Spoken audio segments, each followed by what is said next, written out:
Olá, seja muito bem-vindo, seja muito bem-vinda. Está começando o Tribuna Livre aqui na TV Horizonte também.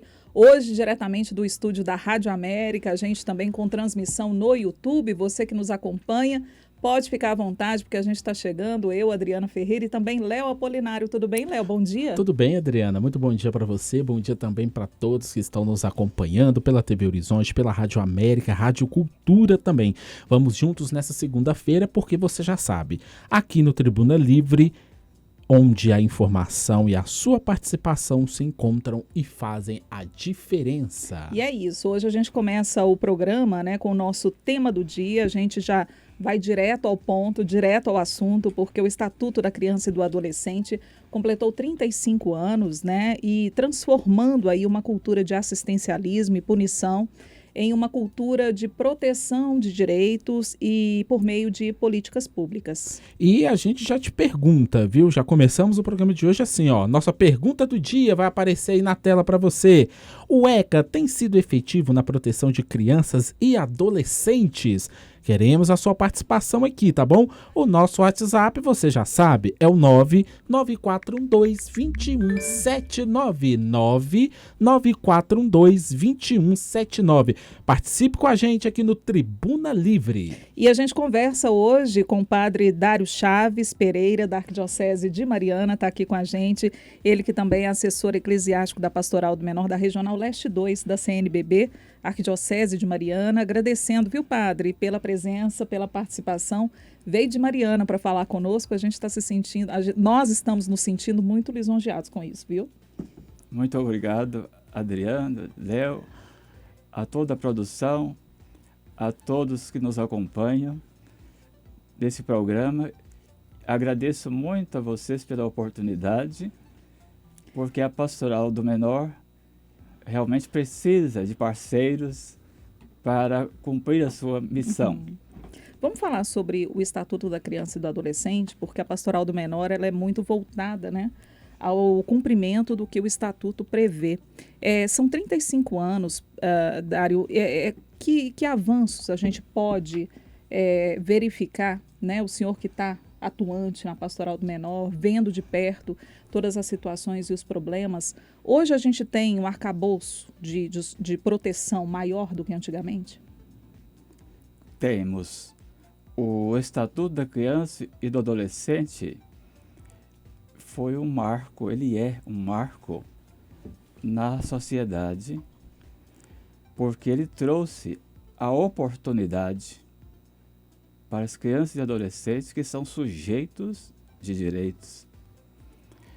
E como sujeitos de direitos, eles nos interpelam, porque nós precisamos de uma sociedade justa e que tenha oportunidade, porque a igualdade de direitos é uma expressão importante, mas o acesso à igualdade aos direitos, ele vem sendo garantido pelo Estatuto da Criança e do Adolescente. Muitas oportunidades no trabalho pastoral eu tive de me referir ao Estatuto da Criança e do Adolescente para conseguir tratamentos, inclusive, de saúde para crianças, cirurgias. Há mais de 20 anos, uma criança precisava de uma cirurgia numa cidade, então, do nosso estado,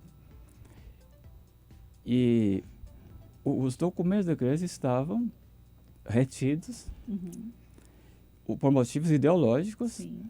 E eu argumentei a partir do Estatuto da Criança, e o tratamento da criança foi autorizado a partir daquele dia. E eu comecei a perceber o alcance desta lei para a proteção integral dos direitos da criança e do adolescente. Ô padre, e o que esse estatuto representa hoje na vida e na missão da igreja? A missão da igreja é promover e defender a vida, evangelizar. A igreja exerce a sua missão por causa de Jesus Cristo, por causa do Evangelho. Como agentes de pastoral, nós vemos em cada criança, em cada adolescente, em situação de risco e vulnerabilidade principalmente, a imagem e semelhança de Jesus Cristo. E o estatuto ele é cumprido na prática? Até uma pergunta da nossa ouvinte, a Lucilene França, ela pergunta, tem atendido mesmo a esses direitos? Ou é só, porque a gente vê muito isso, né? As leis, né, No papel. sendo lindas no papel, mas na Isso. hora de colocar em prática, pouco efetivas no papel, né, ou na prática. Sim. O estatuto, ele tem sido cumprido como ele deveria? Ou é necessário ainda a gente caminhar para que todos os termos previstos ali, eles sejam realmente colocados de forma efetiva na prática? Percebendo o alcance que o Estatuto tem e vendo a realidade que ainda a sociedade ainda não erradicou todos os problemas graves que afetam os direitos da criança e do adolescente.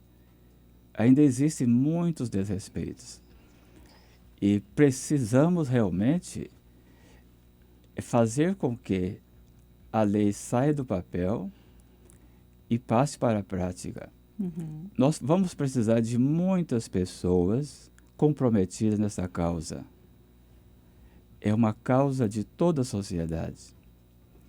Porque não basta ter o instrumento de garantia que é a lei, mas se ela não for cumprida. Existem também alguns avanços, porque muitos instrumentos de esforços para cumprir a lei, os conselhos, por exemplo, existem, mas isso precisa que funcionam. Eles precisam Exatamente. funcionar para que a lei seja cumprida.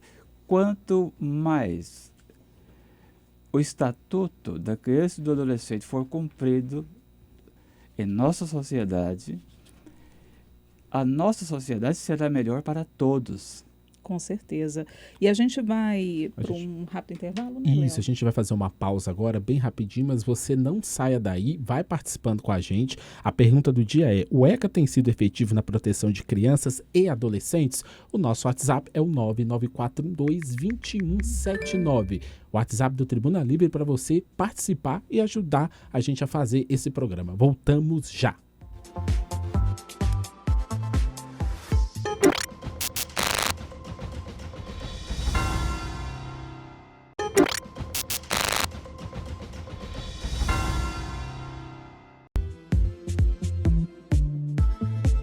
Estamos de volta com o Tribuna Livre nessa segunda-feira, 14 de julho. Estamos aqui hoje falando, gente, sobre o ECA, o Estatuto da Criança e do Adolescente. Bom, e nós estamos perguntando para vocês, o ECA tem sido efetivo na proteção de crianças e adolescentes? E estão chegando aqui, tá na tela aí, 994122179, ainda dá tempo. Nós estamos recebendo o padre Dário Chaves Pereira.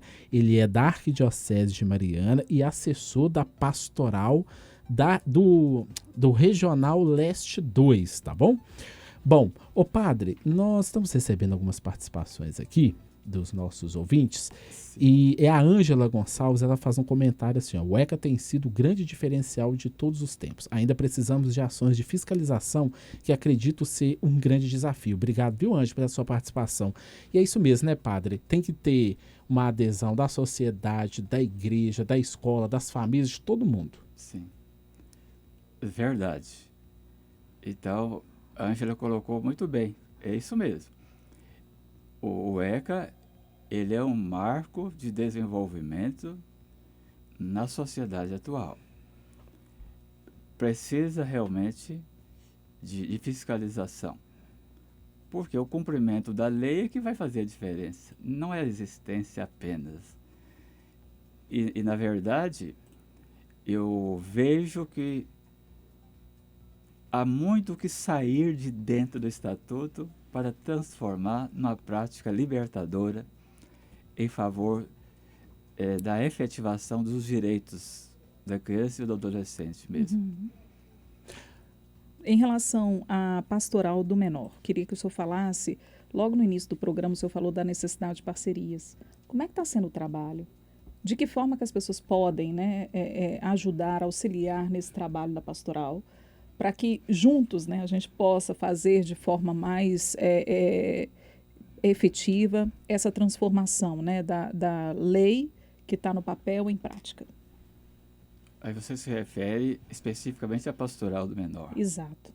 Certo. A pastoral, cumprindo a missão motivada por Jesus Cristo, bom pastor, ela visa realmente cumprir a sua missão, promovendo a vida de crianças e adolescentes e acompanhando as suas famílias, onde as crianças são chamadas à vida e ao desenvolvimento no contexto da sociedade como todo. Uhum. As parcerias, elas são diversas. A parceria com a comunidade local é a primeira parceria. A comunidade não governamental, a comunidade governamental,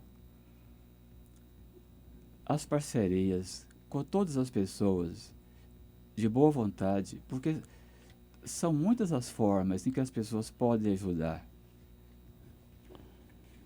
Uns podem ajudar colaborando, investindo Uhum. financeiramente para o desenvolvimento dos projetos, para o atendimento às crianças e aos adolescentes. As pessoas podem colaborar com recursos humanos. Nós temos a experiência na cidade de Viçosa, em que a Pastoral do Menor faz parceria com a universidade e os estagiários vão à pastoral, ajudam no reforço escolar, dão palestras diversas. Então são algumas das parcerias. Eu não vou me lembrar aqui de todas. Agora, uma parceria que nós começamos a tentar a buscar na ocasião antes da pandemia, nós começamos a realizar nas comarcas que estão presentes no território da Arquidiocese de Mariana, o Fórum Intermunicipal dos Direitos da Criança e do Adolescente. O alcance era muito bom e nos parecia ser a parceria que faltava. Sim. Por quê? Em diálogo com os juízes nas comarcas, eu tinha essa incumbência de fazer esse primeiro contato. Depois que nós selávamos uma parceria, os juízes intimavam ou convidavam os gestores municipais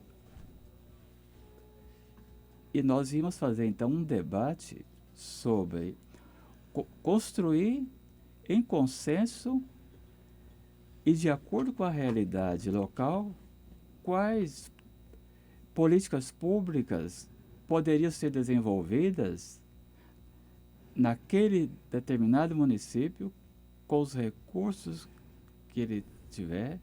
Uhum.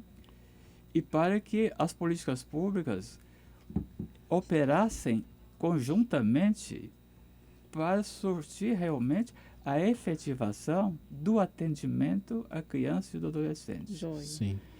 No lançamento final do fórum, após os debates, havia então um termo de compromisso em que o Ministério Público e os municípios assinavam juntos esse termo de compromisso.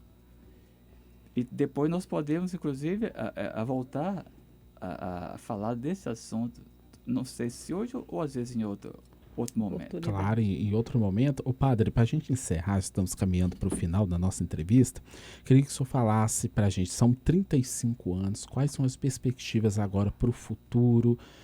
O senhor acha que as pessoas devem se importar, conhecer mais o ECA, dar importância para essa temática, para o cuidado das crianças, do adolescente?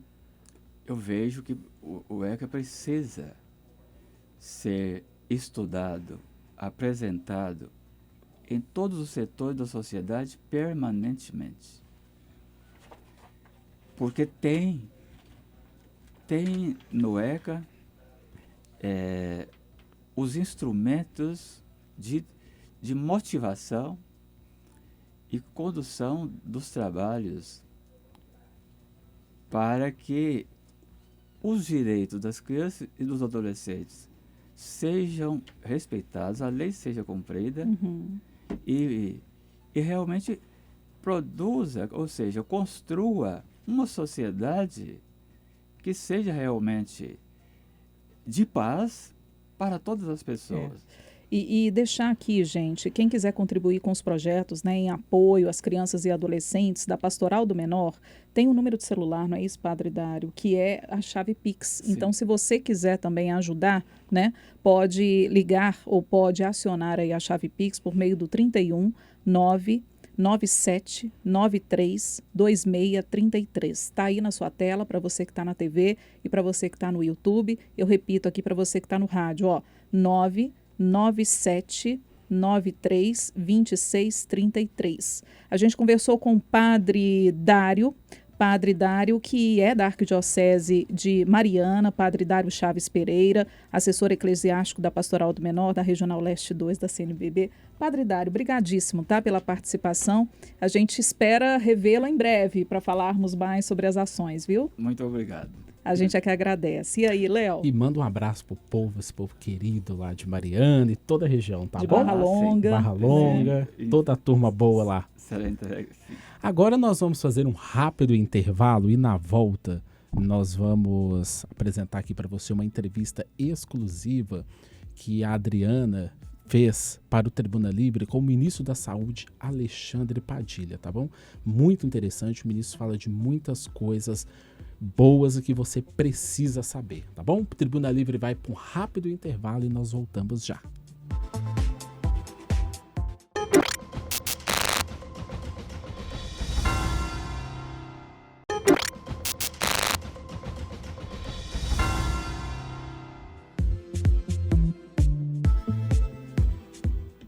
Estamos de volta com o Tribuna Livre nesta segunda-feira, dia 14/7, tá passando rápido. Julho, exatamente, já estamos no segundo semestre aqui de 2025. Seja muito bem-vindo, bem-vinda. E agora, Léo, a gente tem uma entrevista boa para acompanhar, né? Exatamente, nós vamos abrir espaço agora para uma entrevista exclusiva com o ministro da Saúde, Alexandre Padilha. É a nossa Adriana, né?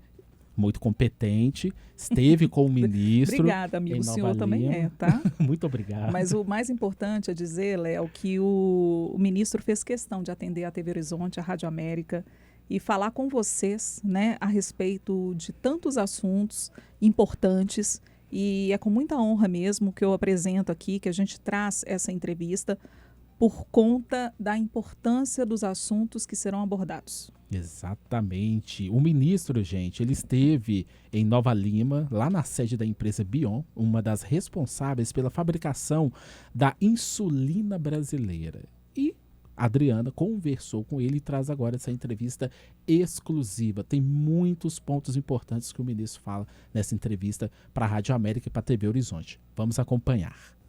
Aqui no Tribuna Livre, a gente conversa hoje com o ministro da Saúde, Alexandre Padilha. Obrigada, ministro, por nos atender. É um prazer tê-lo aqui, viu? Eu que agradeço, viu, Adriana? É um prazer, uma honra estar contigo e com todo o pessoal que está nos acompanhando. Vamos falar de uma coisa tão importante que é a saúde, defesa da vida. Estou aqui à sua disposição. E é isso, já começo falando sobre a questão da insulina recombinante. O senhor participou, né, da entrega do primeiro lote produzida no Brasil, produzida em Minas Gerais. O que representa? Qual é a importância disso? Eu diria que, acima de tudo, é segurança e soberania para as pessoas que são vítimas da diabetes, que precisam tomar essa medicação. A gente poder produzir aqui no Brasil, com trabalhadores brasileiros, empresários brasileiros, é uma parceria construída pelo Ministério da Saúde, a FUNED aqui de Minas Gerais, uma empresa nacional brasileira que é mineira, a Bion, uma empresa indiana, que faz toda a transferência de tecnologia dessa insulina. E é muito importante nesse momento, Adriana, porque tem uma crise mundial de fornecimento de insulina, porque muitos dos produtores tradicionais de insulina começaram a usar a planta industrial para produzir esses medicamentos que as pessoas estão usando para emagrecimento. Como é um medicamento muito mais caro, vende mais caro, então alguns produtores direcionam toda a sua produção para esse tipo de medicamento e vira uma escassez da produção de insulina.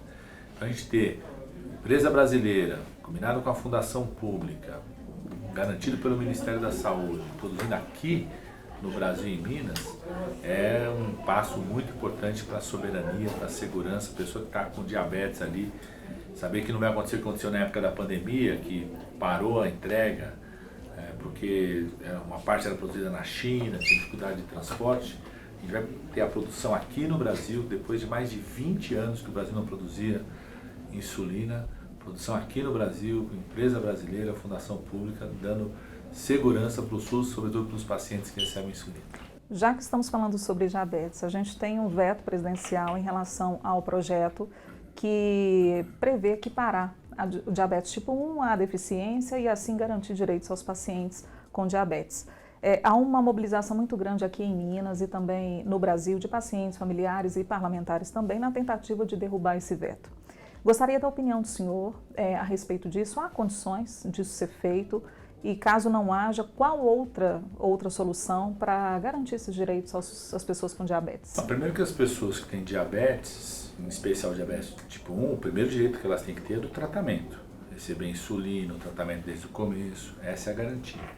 Às vezes uma pessoa que tem diabetes tipo 1, ela acaba adquirindo ao longo da sua vida, às vezes já na infância, na adolescência, uma deficiência decorrente disso.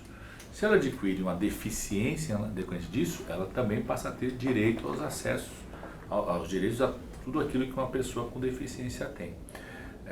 Não é que o presidente vetou uma coisa específica sobre o diabetes. Existe uma recomendação ao presidente, recomendação feita por especialistas, que você não deve classificar deficiência por uma doença. Você tem que classificar a situação de deficiência pela avaliação da situação de deficiência, porque vários tipos de doença podem levar a uma situação de deficiência. Então, porque senão você ia começar a ter que classificar várias doenças que eventualmente podem levar a uma deficiência. Às vezes tem doenças que já levam a uma deficiência física, intelectual, ocular, auditiva, desde a nascença, desde o nascimento. Outras, ao longo da vida, desenvolvem. Então você passa a ter o direito de uma pessoa com deficiência quando está identificada aquela deficiência. Então, senão você ia ter que começar a ter para cada tipo de doença, tem que ter uma lei específica. Então por isso que tem uma recomendação para você não autorizar situações por doença. Você autorizar a situação quando a pessoa adquire uma deficiência, de fato ela tem deficiência, que é analisada por médicos, por fisioterapeutas, profissionais da área da saúde, que fazem a avaliação funcional, que é o que recomenda a Organização Mundial de Saúde, biopsicofuncional, e diz, essa pessoa tem uma deficiência. Então a pessoa que tem diabetes tipo 1, que tem uma deficiência, adquire uma deficiência, ela passa a ter todos os direitos que uma pessoa com deficiência tem. Os argumentos são de que tratamento muito caro, insulina muito caro, o medidor, né, de glicemia muito caro. Tem como, de certa forma, também alguma política por parte do Ministério da Saúde para tentar facilitar também esse acesso? Quando a gente coloca a insulina recombinante, passa a produzir aqui, a gente garante essa medicação pelo Sistema Único de Saúde. A insulina glargina também, que é a de mais alta tecnologia, que no começo era usada só para diabetes tipo 1, agora a gente vai usar para diabetes tipo 2, garantida pelo Sistema Único de Saúde, a mesma coisa na farmácia popular. Então o nosso foco tem que ser a garantia dos medicamentos, dos tratamentos, do monitoramento. Né? Esse que é o nosso foco e o Ministério da Saúde, o SUS como um todo, tem avançado cada vez mais nisso. Ministro, vamos falar também de vacinação, a importância, né, de fazer com que as pessoas procurem vacinas. Temos hoje vacina da Covid, vacina da gripe, a gente está no inverno, a gente precisa realmente mobilizar, porque os índices de vacinação acabam ficando aquém do esperado, né? É isso mesmo, viu, Adriana? O Brasil sempre teve muito orgulho do seu Programa Nacional de Vacinação, a gente cresceu vendo o Zé Gotinha, né? Sempre teve um papel fundamental, por exemplo, das pastorais de saúde, da pastoral da criança, em fazer a mobilização da vacinação. Depois, quando começou as vacinas para os idosos, as pastorais dos idosos. E o Brasil, infelizmente, teve quase o seu programa solapado em anos anteriores. A gente está recuperando isso desde 2023.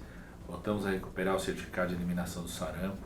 Esse ano voltamos a fazer Dia D Nacional de Vacinação. Foi na véspera do Dia das Mães, para estimular os idosos, as mães, a tomarem a vacina contra a influenza, contra a gripe.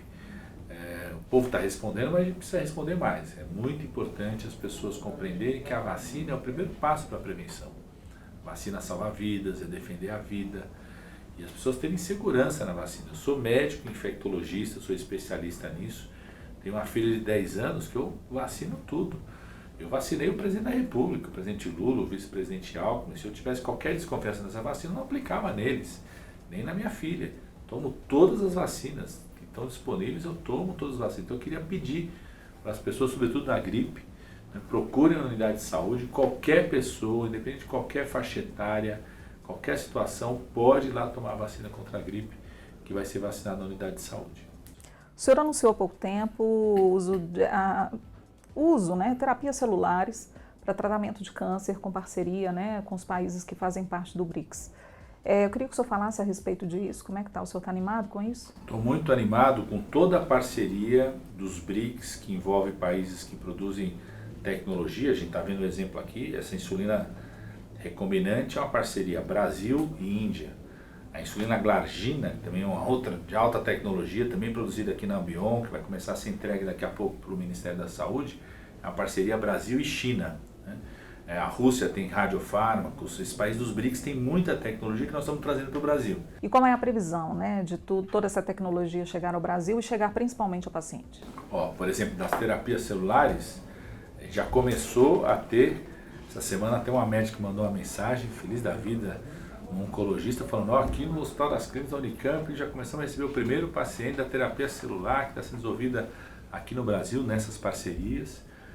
Então a expectativa é o mais rápido possível. Elas começam primeiro no âmbito que a gente fala de estudos, né, de pesquisa.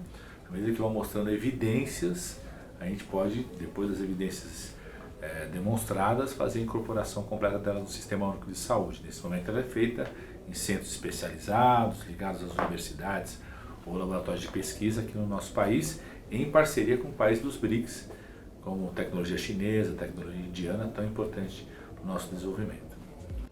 Nessa primeira parte, então, o ministro Alexandre Padilha falando, né, sobre algumas ações do próprio Ministério, da pasta da saúde, né, que é uma aposta muito grande do próprio presidente Lula para, de certa forma, alavancar também a popularidade do governo e reacender a popularidade do próprio, né, presidente Lula. São questões, né, que estão sendo analisadas com muito cuidado pela própria assessoria de comunicação, pela própria comunicação do governo, né, já que o presidente vem perdendo esse índice de popularidade e não tem uma bandeira do governo Lula. E a pasta da saúde vem sendo, então, essa grande aposta. No próximo bloco, a gente vai acompanhar, Léo, a segunda parte dessa entrevista. A gente vai acompanhar a repercussão sobre o tarifaço do Trump. A gente vai acompanhar também o que o ministro diz a respeito da relação com o governo estadual, porque a gente sabe que o governo Zema e o governo Lula estão em lados opostos nesse momento na política.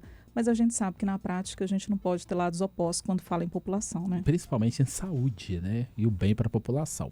Bom, então agora 11 horas e 41 minutos, o Tribuna Livre volta já depois do intervalo com essa segunda parte dessa entrevista exclusiva do ministro Alexandre Padilha, à Rede Catedral, TV Horizonte, Rádio América, para a nossa querida amiga aqui, Adriana Ferreira. Isso, voltamos já. Tribuna Livre.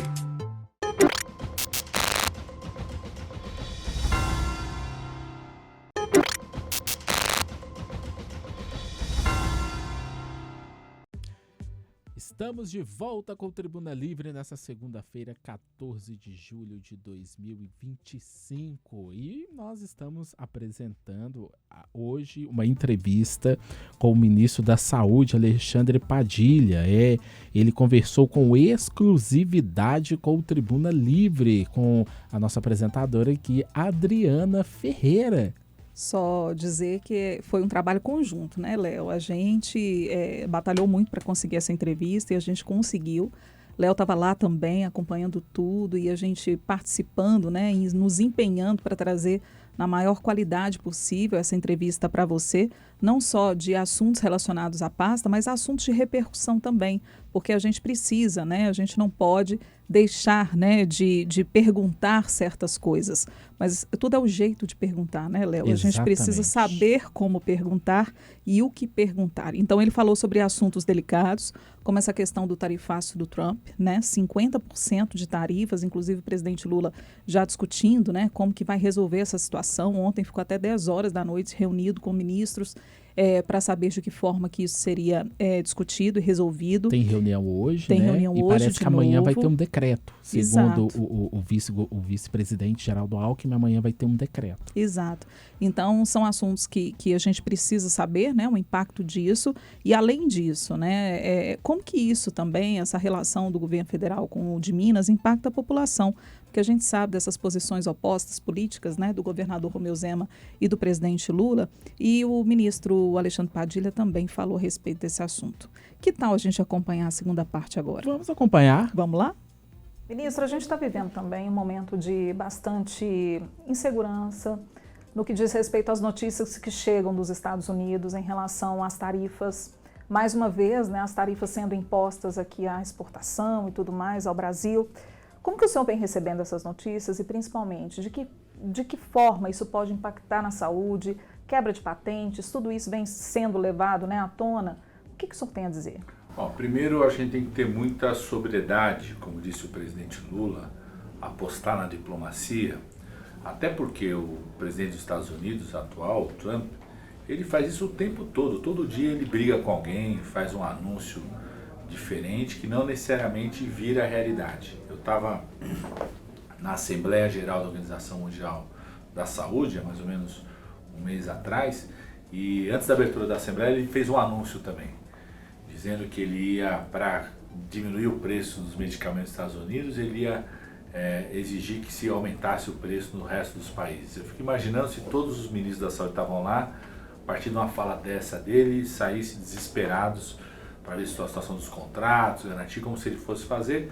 Faz quase 2 meses de negócio, não aconteceu nada, foi um anúncio que não aconteceu. Aliás, a imprensa dos Estados Unidos o tempo todo mostra falas irracionais do presidente dos Estados Unidos, que inclusive vão contra valores dos Estados Unidos, como a defesa da autonomia dos poderes numa república, a defesa do livre comércio, e que depois não viram realidade. Então, primeiro, eu acho que a gente tem que ter muita sobriedade, firmeza, como disse o presidente Lula. O Brasil não admite que um presidente de outro país venha querer que o presidente da República interfira num outro poder, no judiciário. O Brasil é uma república que tem autonomia dos poderes. Aliás, esse conceito de república com autonomia dos poderes é um conceito inspirado nas experiências da República da França e da República dos Estados Unidos. Quando o Brasil fundou sua república, era inspirado na experiência republicana dos Estados Unidos. Então o presidente Lula vai reafirmar a sua postura de soberania e de ser republicano, respeitar a autonomia dos poderes e investir na capacidade de negociação da diplomacia brasileira, na capacidade de mobilização de empresários brasileiros, que é importante a pauta de exportação. Ao mesmo tempo, a gente tem buscado aproveitar esses arroubos irracionais do presidente dos Estados Unidos para atrair mais investimentos para o Brasil, sobretudo na área da saúde. Diversificar mercados também. De um lado, atrair, por que na saúde? Porque desde o começo do governo dele, ele faz campanha contra a vacina. Não à toa tem mais de 700 casos de sarampo na margem norte do continente americano esse ano. Faz campanha contra a pesquisa, tem cortado investimentos nas universidades dos Estados Unidos para a produção de vacina, pesquisa sobre vacina. O que a gente está fazendo? Aproveitar esse clima para atrair investimentos para o Brasil. atrair pesquisadores para o Brasil, fazer parcerias com empresas americanas, europeias, para a produção de vacina aqui no Brasil. Estamos mobilizando pesquisadores aqui para o nosso país para que a gente possa aproveitar essa instabilidade que tem lá para aumentar a produção aqui no Brasil, como nós fizemos aqui no caso da insulina. E diversificando mercados. O presidente Lula, nesses 2 anos e meio, abriu mais de 300 mercados novos para produtos agrícolas brasileiros. Minas Gerais, que produz café, produz carne, né, toda a produção do etanol, tem visto isso, novos mercados surgindo. O café, só a China, nesses 2 anos e meio, aumentou mais de 10 vezes a compra de café brasileiro, aumentando a produção, riqueza, a renda aqui dos produtores de café no estado de Minas Gerais e outras experiências. Então a gente vai também diversificando os mercados para continuar defendendo o povo brasileiro, defendendo os interesses do Brasil, gerando emprego e renda aqui no Brasil. Esse pouco interesse, vamos dizer assim, para não falar o descaso com a saúde do presidente norte-americano Donald Trump, se reflete no fato dos Estados Unidos ter saído da Organização Mundial de Saúde? De que forma que o senhor se posiciona, o Brasil tem se posicionado nesse sentido? O Brasil lamenta essa atitude porque a saída dos Estados Unidos para a Organização Mundial de Saúde, primeiro, gera um problema para os Estados Unidos, porque a Organização Mundial de Saúde tem um papel muito importante na circulação de informações, de você passar as informações sobre um risco de epidemia, sobre o impacto da saúde, sobre produtos nocivos. Quando você sai da Organização Mundial de Saúde, você está perdendo essas informações. Segundo, a Organização Mundial de Saúde, através dos fundos dela, compra medicamentos para distribuir para o resto do mundo, inclusive de medicamentos de indústria dos Estados Unidos, de empresas americanas. Então, perde também essa oportunidade. A gente lamenta também porque quando ele anunciou a saída, ele anunciou o fim do financiamento da doação voluntária dos Estados Unidos. Cerca de 600 milhões de dólares. Só para você ter uma ideia, essa doação voluntária, cerca de 90% da ação da Organização Mundial de Saúde no continente africano é bancada por esse financiamento voluntário. Recentemente eles anunciaram, o presidente dos Estados Unidos também anunciou, junto com o diretor de saúde dele, a saída do grupo Gavi, que é um grupo que busca garantir produção e desenvolvimento de novas vacinas. Felizmente, na Assembleia Geral da OMS, pouco tempo depois que ele anunciou a saída e o corte de recursos, a China anunciou na Assembleia Geral da OMS que passou a fazer uma doação voluntária de 500 milhões de dólares. Então, só a China sozinha quase supriu esse corte de recursos feitos pelos Estados Unidos. Então, a gente lamenta as saídas dos Estados Unidos, mas vamos continuar fortalecendo a OMS, defender a Organização Mundial de Saúde, tão importante para o Brasil, as campanhas de vacinação, desde a campanha da polio, medicamentos que a gente compra com condições melhores, preços melhores, é porque a gente compra direto da Organização Mundial de Saúde, parcerias técnicas tão importantes, a gente não vai abrir mão de defender a OMS. Ministro, para fechar nossa entrevista, o fato do governador Romeu Zema, o presidente Lula, estarem em lados opostos na política, vamos dizer assim, isso de certa forma tem afetado a relação do senhor com o secretário de Saúde, Fábio Baquerete? A gente tem hoje um projeto de lei em discussão na Assembleia para a construção de um super hospital aqui em Belo Horizonte, e isso demandaria também a venda e o fato de se dispor de outros, se dispor, na verdade, assim, de abandonar alguns hospitais que estão em funcionamento aqui. O senhor está em tratativas com o secretário Fábio Baquerete? Como que está isso? Da parte do governo federal, do presidente Lula, da minha parte enquanto ministro da Saúde, a gente em nenhum momento faz qualquer tipo de discriminação pelo partido do governador ou a relação com o secretário. Tem uma relação muito institucional, muito positiva com o secretário estadual de Minas Gerais, com o secretário municipal de Belo Horizonte, da capital. Tem muitas parcerias, investimentos que a gente faz aqui. Agora tem especialistas, que é um programa prioritário do governo federal. A gente busca reduzir o tempo de espera para atendimento. As pessoas estão esperando o atendimento do câncer, um exame diagnóstico, um exame de tomografia, uma cirurgia eletiva. Estamos colocando recursos aqui em Minas Gerais para ser feito através dos hospitais estaduais, hospitais municipais, a UFMG. O Hospital HC da UFMG teve um papel muito importante, voltou a fazer transplante de pulmão, acabou de fazer parte do mutirão de cirurgias e exames no dia 5 de julho, do dia E da EBSERDO, agora tem especialistas. Então, da nossa parte, vamos sempre manter uma relação institucional e poder trazer cada vez mais investimentos para o povo de Minas. Agradecendo, então, a participação e a presença aqui no Tribuna Livre do Ministro da Saúde, Alexandre Padilha. Ministro, obrigada, tá? Pela atenção, sempre muito solícito, sempre muito elegante conosco. Obrigada, viu? Eu que agradeço, viu, Adriana? Prazer e uma honra falar com vocês. É isso mesmo, então você ouviu aí agora o Alexandre Padilha, ministro da Saúde. A Adriana fez essa entrevista aqui para o Tribuna Livre, registrando aqui, gente, a participação dos nossos queridos ouvintes. A Flávia Santos, lá de Londres, ela tá dando bom dia e tá citando, Adriana, o trabalho lindo e importante da Pastoral da Criança e do Adolescente, tá? Que nós fizemos aqui na primeira parte do programa.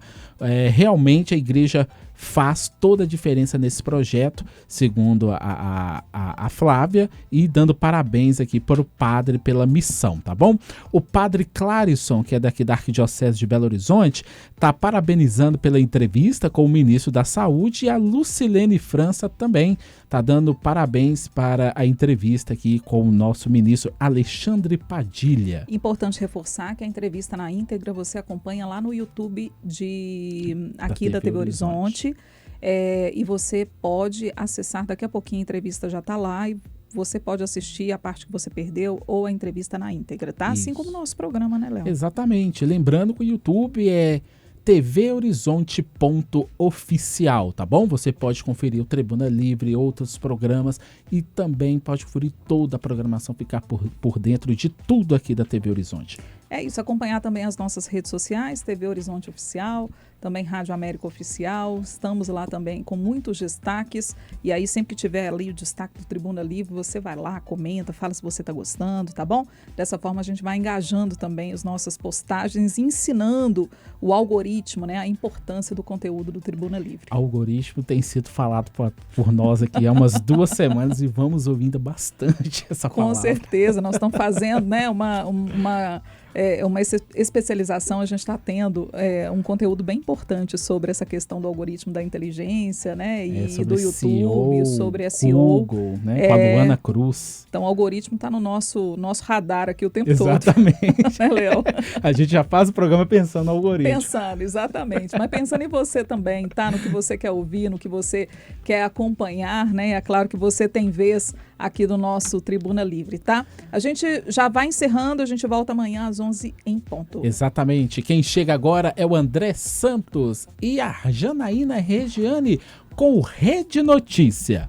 O Tribuna Livre teve a apresentação de Leonardo Apolinário E Adriana Ferreira. Produção de Rafaela Bernardi. Os trabalhos técnicos aqui na rádio do Haroldo Ferreira e do Hélito Barbosa, o Pitt. No VMix, o Alan Júnior. No controle mestre, o nosso querido Reinaldo Santos. No camarim, Ana Flávia Rodrigues, a Flavinha. Coordenação técnica de Jefferson Sanches. Coordenação de jornalismo de Rafael Campos. Direção da TV Horizonte e Rádio América, Ana Paula Damasceno. E a direção geral da Rede Catedral de Comunicação Católica, Padre Samuel Fidelis. Amanhã, Adriana e eu te esperamos no Tribuna Livre, tá bom? Um abraço e fiquem com Deus. Tchau, tchau. Tchau.